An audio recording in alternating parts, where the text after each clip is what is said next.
Salut, bienvenue sur la chaîne et bienvenue dans cette nouvelle vidéo. Aujourd'hui je vous propose de découvrir les livres qui ont rejoint ma pile à lire au cours du mois d'octobre. Alors le mois n'est pas encore fini, donc les livres qui arriveront passer le tournage de cette vidéo seront reportés dans un autre book haul, s'il y en a d'autres. Il y a énormément de livres dans ce book haul, on voit que c'est la fin d'année et que les éditeurs ont mis le paquet sur les nouvelles parutions. Je n'ai pas tant craqué que ça, puisque parmi les près de 20 livres dont je vais vous parler aujourd'hui, je ne m'en suis procuré seulement 4 par mes propres moyens, le reste il s'agit de services de presse. Bref, je vous propose de commencer tout de suite, puisque au vu de la quantité de livres, il ne vaut mieux pas tarder, je sais que je suis bavarde, c'est parti. Elle est avec moi, elle risque de faire un petit peu de bruit, je vous présente Oui Oui, c'est un petit chaton qui n'arrête pas de gigoter dans tous les sens, elle se balade dans la chambre, donc ne vous inquiétez pas s'il y a du bazar, si elle fait du bruit, et si je m'arrête de parler au milieu de mes phrases, c'est certainement que Oui Oui est en train de... Bah déjà là... Tu t'en prends pas au trépied. Je vous propose donc de commencer tout de suite avec les livres que j'ai achetés depuis le début du mois. Et le premier dont je vais vous parler, c'est une suite de saga. Il s'agit de L'abrégé des contes perdus d'Emily White de Heather Fassett. C'est publié aux éditions Sabran. J'ai eu un énorme coup de cœur pour les 2 premiers tomes. Il me semble que celui-ci signe la fin de la trilogie. Si c'est une trilogie.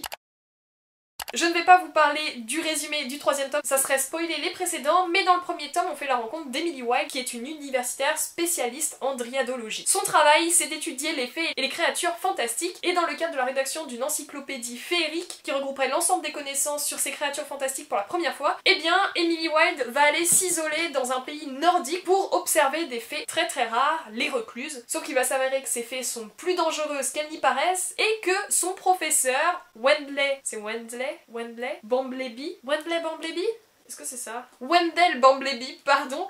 Son professeur Wendell Bumblebee, qui est plutôt étrange, va la rejoindre et à partir de ce moment-là, l'histoire va prendre un tournant tout à fait différent. La recherche reste au centre et l'exploration de mondes inconnus et de créatures inconnues aussi. C'est très très prenant, il y a quand même pas mal d'action pour une cozy fantasy, mais l'ambiance est vraiment atypique et j'ai terriblement hâte de m'y replonger avec celui-ci. Autre livre dont j'ai fait l'acquisition au début du mois, il s'agit du second tome de Podam, Les braises de la reine, c'est de Aude Ziegelmeyer et c'est publié chez Gulfstream. J'avais beaucoup aimé le premier tome qui est une réécriture, une réinterprétation, une réappropriation, je ne sais pas si ça se dit, du conte de Podane. Dans le premier tome, on suit Blanche qui va apprendre que son père souhaite se remarier et, comble du désespoir, il veut se marier avec elle. Blanche n'a d'autre choix que d'essayer de s'extirper des griffes de son père, et pour cela, elle va accepter un deal avec une fée enfermée dans une tour qui va utiliser Blanche pour se venger de son enfermement. Le premier tome était extrêmement prenant, notamment pour tout ce qu'il disait de la destruction du royaume patriarcal gouverné par le père de Blanche, et j'avais beaucoup aimé la tournure sanglante que prenait le livre dans sa seconde partie, puisque la première semblait peut-être un petit peu trop sage, la seconde quant à elle est carrément dramatique, chaotique et crue, et ça m'avait beaucoup plu. Ça sort tout à fait de l'ordinaire de ce que j'ai l'habitude de lire. Bref, il me tarde de lire ce second tome, si je ne m'abuse il s'agit d'une duologie et donc de la suite et fin de ce premier opus que j'avais aimé, et je compte le découvrir dans le cadre de la lecture commune de l'association Les Fringales Littéraires. Il me tarde de partager mon avis sur le premier et second tome avec les adhérents.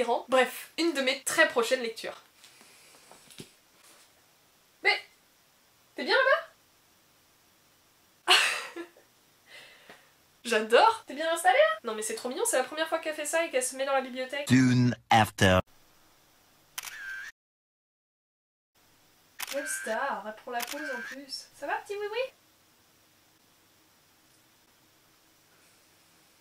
Sa petite tête qui balance n'est absolument rien de grave, c'est un problème neurologique de naissance et vous en faites pas, tout va bien. C'était la partie mignonnerie de cette vidéo. Petite pause du côté des romans, je vais vous parler d'un manga, puisque j'ai fait l'acquisition d'un manga. Ça faisait une éternité que je n'avais pas lu de manga, et à vrai dire j'en lis très peu ces dernières années. Avant j'en lisais quasiment une dizaine par mois, ce qui peut sembler tout à fait peu pour certains lecteurs de manga, mais pour moi c'était énorme. Et là je pense que je tourne à 3 ou 4 par an, ce qui est extrêmement peu à mes yeux. Mais j'ai craqué, je l'ai vu passer quelques fois sur les réseaux sociaux sur des comptes que j'aime particulièrement, je serais incapable de vous les citer ici. J'avais juste enregistré la couverture et finalement Laure, l'une de mes amies libraires, m'en a parlé en me disant que ça me plairait sûrement et elle m'a redonné le nom, et c'est là que je me suis rappelé avoir déjà croisé ce livre sur différents comptes Instagram. Bref, ça m'a définitivement donné envie de le lire et je l'ai déjà terminé et c'est excellent. Il s'agit de Mon petit nid douillet de Chiaki Ida, c'est publié chez Soleil Manga, et ici Ici, on visite différents appartements cosy. On reste dans l'ambiance cosy. Vous allez voir, il y a plusieurs livres de cosy fantasy et cosy tout court. C'est ce que je préfère et c'est la saison parfaite pour, donc c'est plutôt logique. On visite dans ce manga 5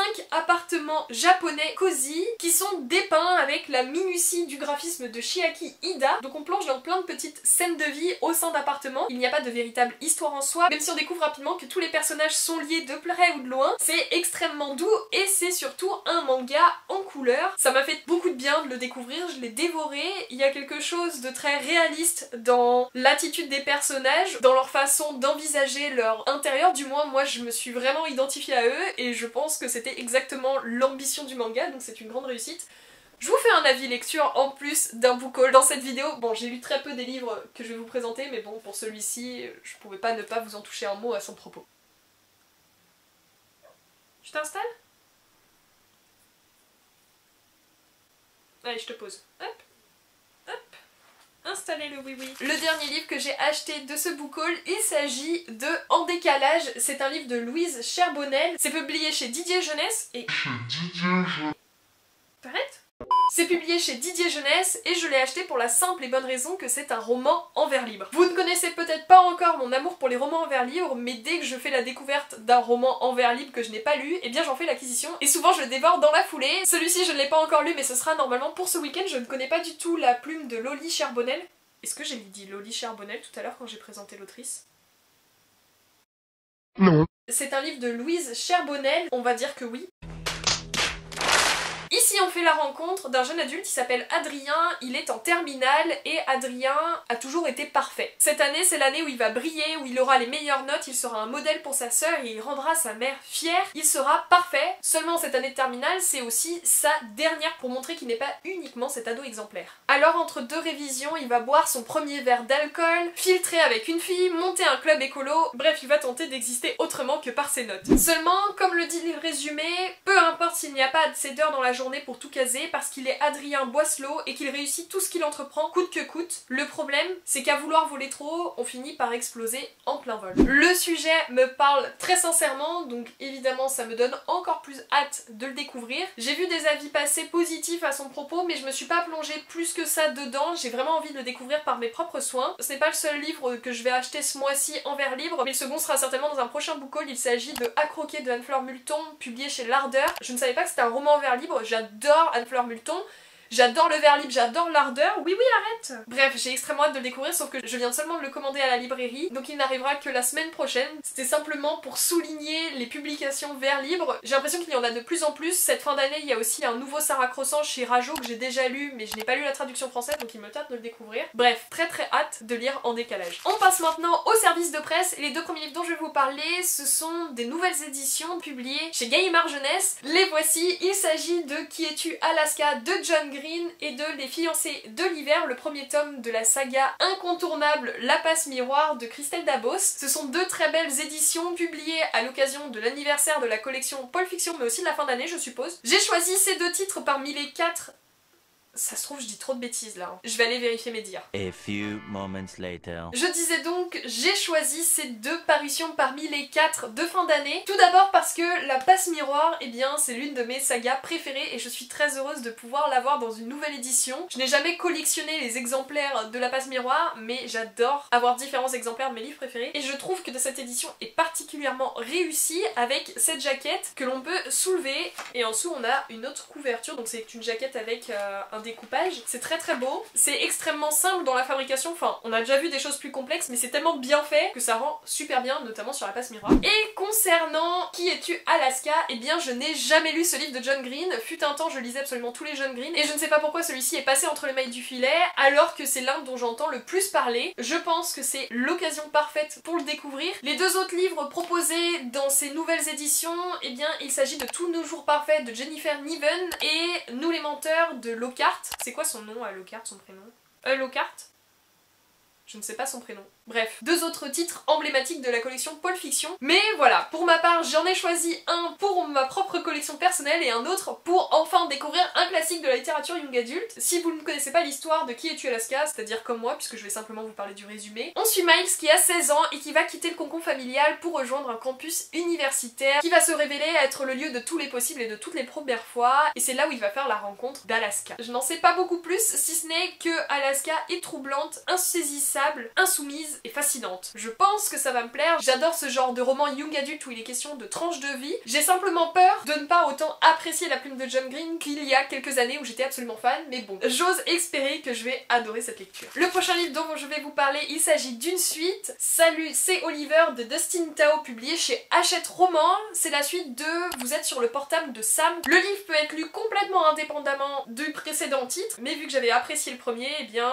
j'avais vraiment envie de découvrir le second. Je ne vais pas vous faire un résumé pour ceux qui n'ont pas lu Vous êtes sur le portable de Sam et qui souhaitent le lire, mais on est de nouveau dans une relation qui va se construire autour d'échanges téléphoniques et d'SMS. On continue de suivre le personnage d'Oliver et je pense que ce livre va de nouveau faire couler des larmes. Le prochain livre dont je vais vous parler, c'est un livre dont j'attendais la publication avec impatience. C'est de nouveau une cozy fantasy et vous savez mon amour pour ce genre maintenant. Ce livre, il s'agit de Rosas et Dragons de Yelena, c'est publié aux éditions Slalom. Je trouve que la couverture fait très bas en âge, mais je suis absolument certaine que les problématiques qui vont y être abordées s'adressent aussi à un public young adulte. On se retrouve dans le village d'Arc en Flamme et dans cet univers, chaque habitant est lié à un dragon dès sa naissance. Seulement notre personnage principal, il s'appelle Karl, il est complexé par le dragon qui l'accompagne au quotidien. Ce dragon, il s'appelle Brodevert, elle est petite, rose et bavarde avec un sens aigu du drame. Karl, il est extrêmement maladroit, ça handicape son quotidien et notamment son apprentissage de vitrailliste. Et dans ce livre, on va le suivre dans une aventure qui va se déclencher lors de son premier chantier. Karl est persuadé son avenir dépend de celui-ci, seulement son travail va être détruit par un dragon puissant. Et à partir de ce moment-là, eh bien Karl, il n'a qu'une idée en tête, faire ses preuves, arrêter le coupable et prouver aussi de quoi il est capable. Que dire des dragons, un métier d'art et d'artisanat mis en avant, une enquête, je pense qu'il y a à peu près tout pour passer un bon moment dans ce livre. J'ai hâte de m'y plonger et j'ai hâte de voir les figures de dragons dans ce livre, comment elles sont exploitées puisque a priori ces dragons parlent. Bref, ça m'intrigue. Instant nostalgie avec le prochain livre puisqu'il s'agit de La Petite Princesse. C'est de Frances Hodgson Burnett, c'est publié chez Flammarion Jeunesse dans leur collection Les Classiques Flammarion et ce petit livre, il narre l'histoire de Princesse Sarah. On suit cette jeune fille, Sarah Crew, qui va être envoyée dans l'un des plus prestigieux pensionnats anglais, sauf que sa vie va basculer lorsqu'elle va apprendre la mort et la ruine de son père adoré. La directrice, absolument cruelle, va transformer le quotidien de Sarah en enfer, en l'affamant et en la maltraitant. Sauf que la petite Sarah, eh bien c'est un personnage plein de ressources, qui est pleine d'imagination et plutôt extravagante. Si vous connaissez le dessin animé, la jeune fille ne se laisse pas abattre et sa positivité va lui permettre de garder la tête hors de l'eau. J'étais une fan incontestable de la princesse Sarah en dessin animé lorsque j'étais petite. Il me tarde donc de découvrir l'œuvre originale puisque, honte à moi, je ne savais pas que c'était tiré d'un roman. Ma bêtise est corrigée, voici le livre. Il s'agit d'un conte de fées moderne et émouvant devenu un classique et je ne doute pas que je vais apprécier cette lecture. Je ne sais pas si j'aurai le temps de m'y plonger avant cet hiver, mais je compte bien le découvrir pendant la saison froide puisque je pense que c'est absolument parfait pour. On quitte un petit peu l'univers cosy des derniers livres que je vous ai présentés. Le prochain, il s'agit de The Dagger and the Flame. C'est de Catherine Doyle, c'est publié aux éditions Bayard et c'est un premier tome d'une série qui a beaucoup fait parler d'elle et ici on est clairement dans une romantaisie. Dans ce livre, on se retrouve à Fantasma où la magie de l'ombre est une denrée rare contrôlée par 2 guildes. La première est celle des capes et la seconde des dagues qui sont des voleurs et des assassins et ces 2 guildes, eh bien elles sont absolument ennemies. Nous allons suivre dans ce roman Séraphine qui va découvrir sa mère assassinée et qui va trouver refuge auprès de l'ordre des capes. Elle va rapidement se rendre compte que la mort de sa mère est certainement l'œuvre de la guilde des dagues et la jeune femme va vouloir se venger. Seulement, comme le dit le résumé,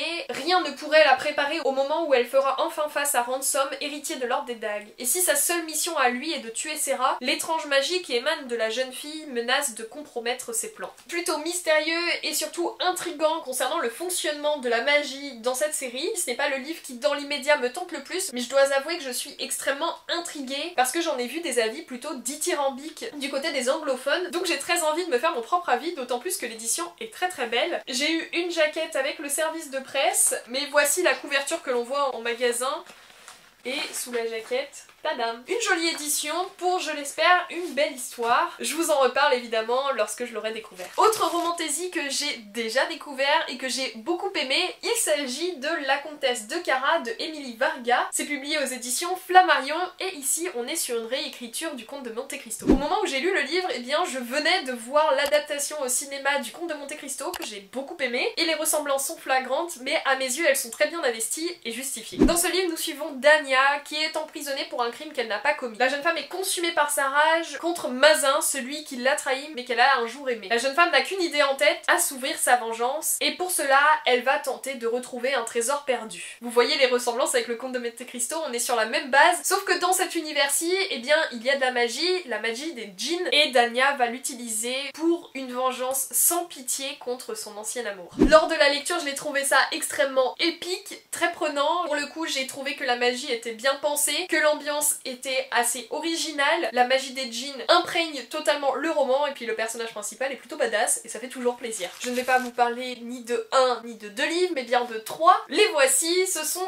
3 livres publiés aux éditions Ladou. Le premier, c'est Le Reste du Monde, le second, Le Songe du Homard, et le troisième, Une Bonne Fille. Pourquoi je vous les présente tous les 3 en même temps? Eh bien parce qu'il s'agit d'une trilogie, alors pas une trilogie à proprement parler, puisque les 3 histoires sont liées, mais ils peuvent être lus dans l'ordre que l'on souhaite, indépendamment, et on n'est pas obligé de tous les lire pour avoir le fin mot de l'histoire, puisque dans chaque livre, on suit une jeune fille différente. À ce propos, les éditeurs écrivent: Une Bonne Fille s'inscrit dans une trilogie fleuve où se répondent 3 destins de jeunes filles inoubliables, Jane, Louise et Alia, 3 héroïnes nées sous la plume du collectif Pluriel, formé par Stéphanie Pellerin, Sophie Noël et Alexandra Kozelik. Chaque histoire peut se lire indépendamment, mais la réunion des 3 fait apparaître de subtils jeux d'écho et d'entrelacement. Pas sûr de trouver le temps de lire les 3 de façon suffisamment rapprochée pour voir tous ces petits subtils jeux d'entrelacement et d'écho, mais les histoires m'ont l'air particulièrement intéressantes. Bref, je vais vous parler en détail de chacun des livres. Et on commence tout de suite avec Sophie Noël. Dans ce livre, on fait la rencontre de Louise qui est absolument parfaite, que ce soit en sport, en cours, en musique, tout lui réussit. Cela fait beaucoup penser à En Décalage dont je vous ai parlé au début de ce book haul. Seulement ici,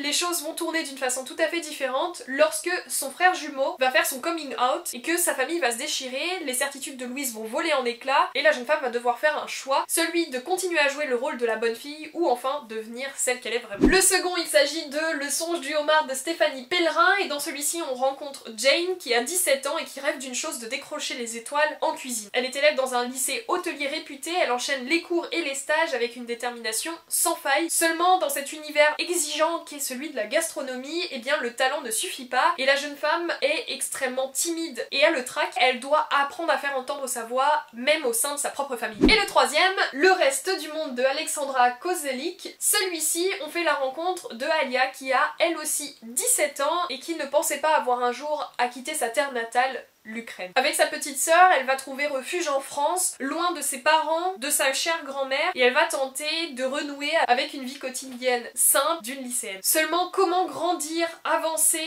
aimer, avec fiché au cœur cet exil et la culpabilité d'avoir tout laissé derrière soi? Alia devra puiser en elle la force de se reconstruire. Voilà pour ces 3 livres. J'avoue que je suis particulièrement intriguée par l'histoire de Louise dans Une Bonne Fille. En fait, je pense que je vais en lire un, et en fonction, je lirai un des deux. Je ne sais pas à quel point les histoires sont entrelacées, mais ma lecture de celui-ci conditionnera lequel des 2 suivants je lirai. En tout cas, ils me font tous envie en vérité. J'aime beaucoup ce genre d'histoire, de tranche de vie contemporaine. Ça fait 10 fois que je le dis. Et là, je pense que ça correspond parfaitement à mes goûts. Donc, hâte de découvrir le travail de ces 3 autrices et les portraits des jeunes femmes qu'elles dépeignent. Dans cette pile à lire réside un livre parfait pour la saison, un livre avec des vampires. Et j'adore les histoires de vampires, même si j'en lis pas tant que ça. J'ai l'impression qu'à chaque fois que j'en lis une, eh bien, c'est une excellente découverte. Alors peut-être que je choisis bien mes histoires de vampires aussi, mais en tout cas, cette histoire-ci me tente énormément. Il s'agit de Les Encens de Maureen Desmailles, c'est publié aux éditions Slalom, et dans ce livre-ci, on va suivre Charlie, pour qui la vie est constamment marquée d'odeur. Elle souhaite d'ailleurs faire de ce don son métier, et va donc intégrer le prestigieux Institut International de Parfumerie à Paris. Seulement, quand ses parents lui coupent les vivres, eh bien, elle pense qu'elle va devoir renoncer. Heureusement pour elle, elle va taper dans l'œil d'un professeur charismatique, brillant, exigeant, qui s'appelle Laszlo Delafosse, qui va lui offrir offrir de lui financer ses études en échange de son aide dans l'élaboration de parfums singuliers, les encens. Vous vous en doutez, ça ne s'arrête pas à ça. Ce que Charlie ignore, c'est que Laszlo est moins attiré par son odorat que par son sang. Et je trouve que cette phrase de fin est extrêmement prometteuse. J'ai vu un avis extrêmement bon de Mika, libraire à la librairie de Paris concernant ce livre, donc évidemment que j'ai envie de le lire. À chaque fois qu'il recommande une lecture, c'est excellent, et je pense que celui-ci n'y dérogera pas. Je vous ai dit que j'aimais les cozy fantasy, je vous propose de replonger dans ce genre-ci avec A Harvest of Hurts de Andrea Eames, publié aux éditions Élégie. Ça faisait beaucoup de mots écorchés en si peu de temps, mais passons outre. Dans ce livre, la magie est puisée du cœur, et on va suivre une jeune fille qui s'appelle Fausse, qui est fille de boucher tout à fait ordinaire, et qui se pensait à l'abri de cette magie, sauf qu'elle va être victime d'un sorcier qui va lui voler son cœur. Ça semble très cliché vu comme ça, mais vous allez voir pourquoi ce livre me tente par la suite. La jeune fille, quand elle va se faire voler son cœur, elle va vouloir le récupérer, et sa quête va la conduire à la maison enchantée du magicien, où elle va se faire embaucher comme gouvernante. Je ne vais pas mentir, le résumé me semble extrêmement farfelu et l'univers ne me branche pas énormément, du moins sur le papier, sauf que il y a une accroche à la toute fin qui dit « Esquisse et fabuleuse, une cozy fantasy aux accents de Miyazaki et de Diana Wynne Jones, un conte gothique qui emportera votre cœur à tout jamais ». Est-ce que maintenant j'ai besoin de justifier pourquoi ce livre me tente? L'enchaînement cozy fantasy, Miyazaki et Diana Wynne Jones, c'est amplement suffisant pour avoir envie de lire ce livre. Il fait partie de ceux que je n'aurais peut-être pas acheté par mes propres moyens, mais qui, pour le coup, eh bien m'intrigue. C'est vraiment le mot de cette vidéo. On voit ses petites oreilles dans le cadre de la vidéo. Oh. Oh.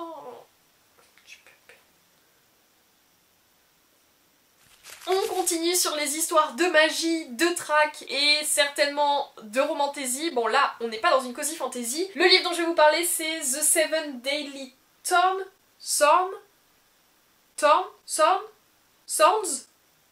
Je ne sais pas. C'est ce livre-ci, écrit par Humbert Hamilton, c'est publié aux éditions Pocket Jeunesse. Et ici, on va faire la rencontre de Viola Sinclair, qui le sait mieux que quiconque, la magie est un crime, la pratiquer c'est mourir, sauf que une magie puissante et interdite coule dans ses veines et elle n'est en sécurité absolument nulle part. Lorsque la reine va découvrir son secret, elle va envoyer son atout le plus redoutable, le prince Rose Roquelard. Sur le bras de cet homme est tatouée une rose avec 7 épines. Il a 7 jours pour éliminer Viola, ou bien c'est lui qui mourra. Les deux personnages, eh bien, ils sont liés malgré eux dans une sombre traque à travers le royaume magique de Aragua. Et évidemment, petit soupçon de romance, pour survivre, ils devront résister à l'attirance brûlante qui les pousse l'un vers l'autre. Une autre histoire qui m'intrigue notamment suite à ces bons retours, c'est pas non plus quelque chose vers lequel je me tournerais d'ordinaire, mais je dois avouer que j'ai envie de changer mon regard sur la romantaisie, puisque j'en ai lu quelques-unes, j'ai vraiment apprécié, certaines ont été des coups de cœur, mais pour la plupart j'ai l'impression de relire encore et toujours les mêmes choses, mais j'ai envie de laisser une chance à cette romantaisie-ci, notamment suite aux bons avis que j'ai vus. On passe du côté des graphiques. Pour le deuxième et dernier graphique de cette vidéo, j'ai reçu Nepka de Séverine Vidal et Nina Ramsey, c'est publié dans la collection Inari des éditions Robert Laffont. Ce roman graphique, eh bien, c'est notamment pour son travail graphique, étonnant me direz-vous, et son ambiance que j'ai eu envie de le découvrir, et je l'ai déjà lu, et c'est une belle découverte. Dans ce roman graphique, on va se retrouver sur l'île d'Hokkaido, et on va suivre la jeune Neika, qui va nous permettre de découvrir les traditions Innu. Many tic-tacs later. La caméra a coupé parce que je n'avais plus de batterie. Bien évidemment! Je ne sais absolument pas où j'en étais dans mes propos. Tout ce que je sais, c'est que je disais que Nepka, c'est une BD adulte, notamment par les sujets qui y sont abordés et le rythme de narration, mais c'est une très belle découverte, notamment parce que je ne connais absolument pas la culture Innu et que ça m'a donné envie de me renseigner. Et évidemment, je ne suis pas surprise d'avoir apprécié puisque Séverine Vidal à la narration, scénariste, eh bien, c'est pour moi une valeur sûre. Ça fait des années que je n'ai pas lu d'ouvrage de cette autrice, mais tout ce que j'avais lu de romans publiés chez Sarbacane dans leur collection Exprime, j'avais beaucoup aimé, donc là on est sur quelque chose de tout à fait différent, mais ça me donnait le sentiment que ça allait être chouette, et effectivement, c'était chouette. Et le dernier livre dont je vais vous parler, c'est un livre que j'ai déjà commencé à lire, du moins j'avais commencé à le lire avant qu'il soit terminé d'écrire, j'ai lu le synopsis détaillé, donc j'ai découvert pas mal de détails à son propos, mais je n'ai pas encore lu l'ouvrage final, mais ce que je peux dire c'est que j'ai hâte de le découvrir. Il s'agit de La Communauté du Marais, donc le premier tome intitulé L'Odyssée d'Octobre. C'est écrit par Mélanie Guyard et illustré par Timothée Level chez Flammarion Jeunesse, et on est dans une fantaisie animalière, tendre, épique et intense. c'est ce que souligne Flammarion Jeunesse, et pour le coup je dois avouer que je suis plutôt d'accord, du moins avec ce que j'ai pu en lire. Dans ce livre, on est en automne, original me direz-vous au vu du titre, l'Odyssée d'octobre, et on va suivre des souris dont la vie est en danger. En effet, une terrible tempête s'annonce, et si la digue cède, eh bien il ne restera absolument rien de la communauté du Marais. Alors les souris doivent quitter d'urgence le moulin, là où elles habitent, et lorsque le départ est voté, les canaux sont mis à l'eau, seulement la nature se déchaîne, et nos héros, qui sont Muet, Cresson et Pois, vont rapidement se retrouver isolés du reste des souris. Et à partir de là commence l'aventure, il va falloir que ces personnages se démènent pour parvenir à rejoindre le phare et donc le reste de leur famille. C'est un petit roman jeunesse cartonné, l'édition est très jolie, il est illustré et au vu du sujet et du style de narration, je suis absolument certaine que je vais aimer. Il me tarde de découvrir l'ouvrage édité puisque ce que j'avais lu c'était avant toute correction édito, donc ce n'est pas du tout représentatif de l'ouvrage terminé. Pareil, ce livre sera certainement dans mes prochaines lectures, je pense que je vais le découvrir la semaine prochaine puisque ça fait quelques temps que je l'ai reçu avec ses petits goodies et sa petite box. La luminosité a bien baissé, ma batterie est encore une fois à plat. Il est temps de clôturer ce book haul d'octobre. Je ne pensais absolument pas avoir reçu autant de livres avant de préparer cette vidéo. Il me tarde de tous les découvrir, je sais que je n'en aurai pas le temps prochainement pour l'ensemble. Si certains vous tentent ou que vous en avez lu certains, n'hésitez pas à laisser un commentaire, cela peut m'encourager à les découvrir plus rapidement pour vous en faire un retour le plus vite possible. J'espère que la vidéo vous a plu. Avec Oui Oui, on vous dit à très bientôt pour une prochaine. Elle a l'air enchantée. Pauvre petit Oui Oui. Une nouvelle fois, merci et bonne lecture. À bientôt. Salut!